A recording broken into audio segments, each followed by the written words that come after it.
ஆமா, என்ன என்ன பார்க்க திடீர்னு கட்சி ஆபீஸ் வந்துட்டீங்க? இங்க பாருங்க, நீங்க 6 வருஷம் முதலமைச்சரா இருந்தீங்க, 600 கோடி ரூபாய் சம்பாதிச்சீங்க. எங்க கட்சி ஜெயிச்சு நான் 7 வருஷம் முதலமைச்சரா இருந்தேன், 700 கோடி ரூபாய் சம்பாதிச்சேன்.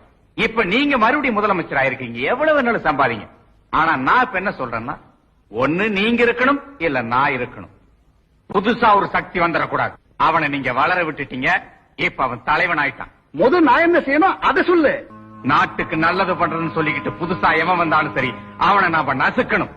இதுக்கு நீங்க என்ன நடவடிக்கை எடுத்தாலும் சரி, வெளியே தான் எதிர்த்து குரல் கொடுப்பேன், உள்ளுக்குள்ள ஒத்தாசையா இருப்பேன். வாழ்க்கை ஒரு வட்டம். இத பாரு, ஒண்ணு நீ இல்லனா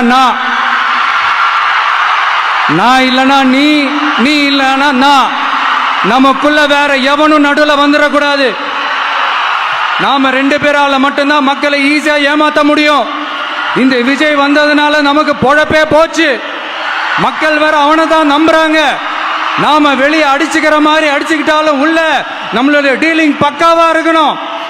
மக்களோட ஃபீலிங்ஸை பத்திலாம் நமக்கு கவலை இல்லை, நமக்கு டீலிங் தான் முக்கியம். மாத்தி மாத்தி ஆட்சிக்கு வந்துடலாம்னு நினைச்சோம், ஆனா அது நடக்காது போல் இருக்கு. அதனால நீ என்ன பண்ற, எஸ்ஓபின்னு போட்டு ஒரு பக்கம் அவனை தடுத்துரு, இன்னொரு பக்கம் அவன் மேல பழி மேல பழி மேல பழி போட்டு நானும் தடுத்துடுறேன். என்ன ஓகேவா? டீலிங் ஓகேவா? Over over.